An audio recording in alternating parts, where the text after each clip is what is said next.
Welcome back to Always Learning. And what are we doing today? Well, we're learning, and today we're going to learn how to make wine cubbies. I've been making wine for the last couple of years. Now I need a place to store it. So I've got 2 of them made in the basement already, and I'm just going to make 2 to match them.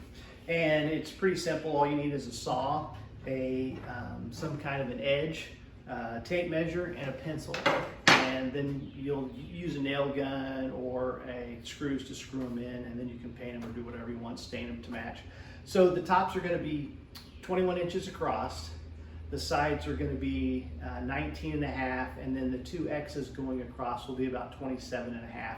And you can miter them at the ends, or you can leave them flat. It's really your call, and you can stain them, paint them, whatever you want to do. So anyway, I'm going to show you how to make it. So I decided to use for mine 3 8-foot boards, and on the tops it's not that easy, it's not that hard. You can cut 4, if you do the math, you can cut 4 21 pieces, so that's 84. You're playing with around 96, so it works out fine for one board. You're just going to cut your 4 tops out of it.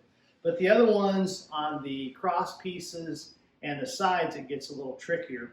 So I'm going to cut two 19 and a halves out of each one, and then I'm going to cut 2 27s out of each one, and the math works out perfectly to 96, so hopefully I won't mess it up. So here I'm just going to cut the sides first, and I'm just using the carpenter's angle to give me a straight line. And then I'm going to double check, measure twice, cut once, and then I'm simply just going to use a circular saw to cut a line, to cut the board, and then I'm going to come back, and I typically just, once I cut the first one and it's correct, I use it then as the kind of the measuring stick to measure and cut the next one. You don't have to do that. You could repeat the process with the carpenter square. I've just found that it's a faster way to do it. Now I need 2 tops and 2 bottoms, so I'm going to cut this 8-inch piece into 21 inches. Just rip 4 of them, and I'm just going to cut it and use that as my guide, and then move on down the line. Okay, so I've assembled one of the boxes. This is the 21 inches on top, 19 and a half on the sides. I'm just going to assemble the other one. It's not really anything rocket science to it. You can get a vice grip if it's going to help you to kind of hold them, but really I've got a nail gun, which makes it a lot faster. You can do the same thing and nail it. But I've got a side, I've got a top. This is the top. Big thing is you just want to make sure that you're getting the top actually on the top. And so I just start by getting one of the corners squared up as best you can. Get it even. You can sand it when it's all said and done, but I'm just going to get it even here and just start nailing them together.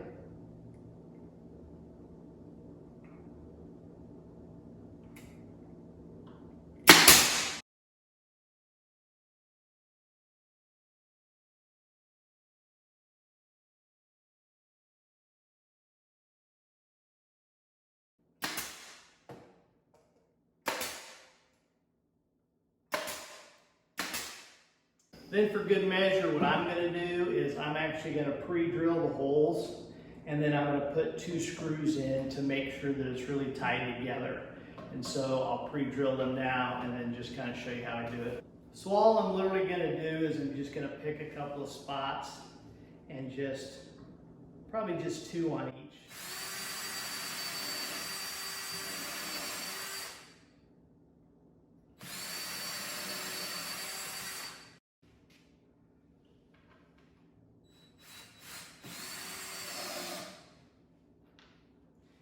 Enough as a little insurance policy when you get the heavy wine in there. It starts moving around, that you won't have problems. Okay, so we've got our boxes assembled, and I've puttied the screw holes, got those all ready to go. And now all we're really doing is taking our measurements, and you just want to measure diagonally what that's going to run. And like I said, you can either leave them straight in the corners where you're going to have to kind of measure a little bit in. If you want to leave your board straight, if you're going to 45 them, then you want to take the measurement from here. Mine are about 27 1/4 to 27 1/8. And so I'll probably cut them 27 1/4, see how they fit in, and then just kind of you want to measure both ways, going this way and going this way, because it might be a little off, because it might not be totally square. But I'm going to measure them and 45 them, and then see how they fit in. Mark them so I know which side is which side. Like I'll mark A here and A here on the board, B here and B here to know, C here and C here on the board, D and D, just so you can keep it consistent.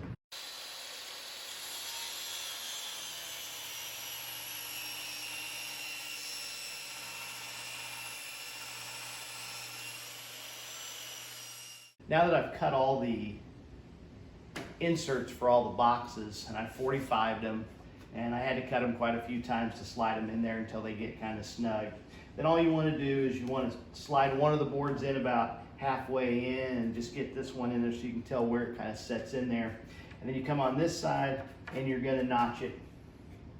And you're going to mark 2 marks on there to make sure you know where it's at. Then come around this side, you're going to do the same thing. You're going to mark this board.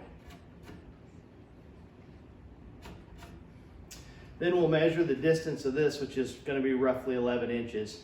And then we'll divide that by half, and we'll come in and cut this board back on that line that we made, that notch, about halfway through the board. And then they should just slide together. They should just slide perfectly together. If they're not, I'm gonna paint them so it's not that big a deal. If you're gonna stain them, it probably is, but I'm gonna paint them so I can caulk that gap if there is there, or if there's a gap here. Like I said, mine are going down in the basement of the storage room, so it's not that big a deal, but if you're gonna put them out somewhere nice, you'll wanna do it. So we're gonna cut those, then we're gonna sand it, and then just paint it.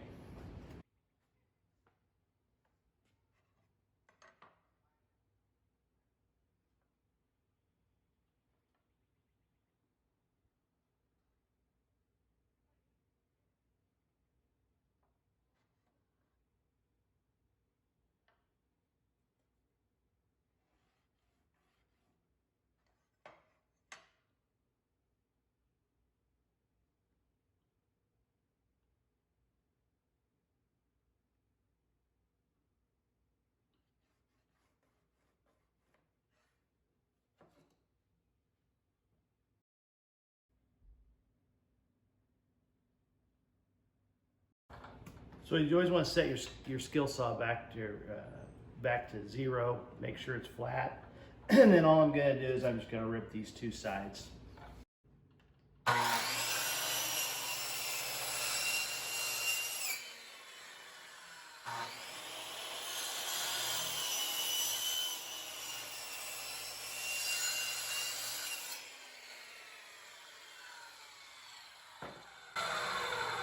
Then I'll come back in, either drill it, cut it with the skill saw, or flip it over.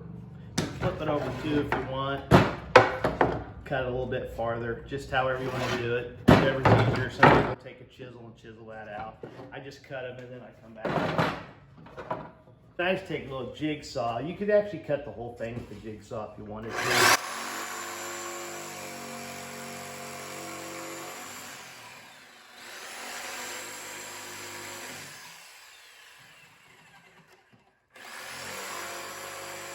Now we come in, we take our pieces, we take the T or A, whatever you put on there, and you match it up with the corner, and then you just like it and have it in.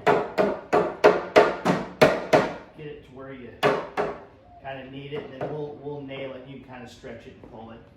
Then you just take your other one that you've notched, match that up, match the J with the J, and it should. You're gonna have to finagle it a little bit sometimes, but it should just kind of.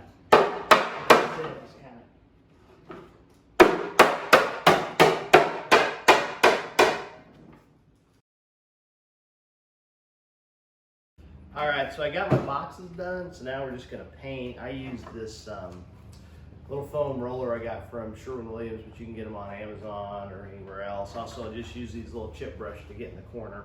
And I'm going with a combination. It's a primer and a latex paint. Doesn't matter if it's interior or exterior, it's just whatever you're wanting. I just had it laying around. This isn't the final color. It's kind of a dark gray, so it's gonna help coat it. And then I just gotta give it one coat of regular paint. In between the primer and paint, the first coat and the second coat, I'm going to go ahead and caulk it, and then I may have to touch up the caulk spots with paint the third time, but that's what I'm going to do. So I'm just going to get to painting. Okay, so I got the boxes all done. I've got them caulked. Now all I'm going to do is just paint them around. Now I'm going with the Tricon black that I got from Sherwin Williams. So I'm just going to paint it and we should be done. Thanks for watching, and I hope you try it. This was a pretty easy project to do, and they look great. Mine are in the storage room, but you could easily put these out in a bar area and they would look great there as well. But like and subscribe and hit the little bell if you want to get notifications. Thanks for watching.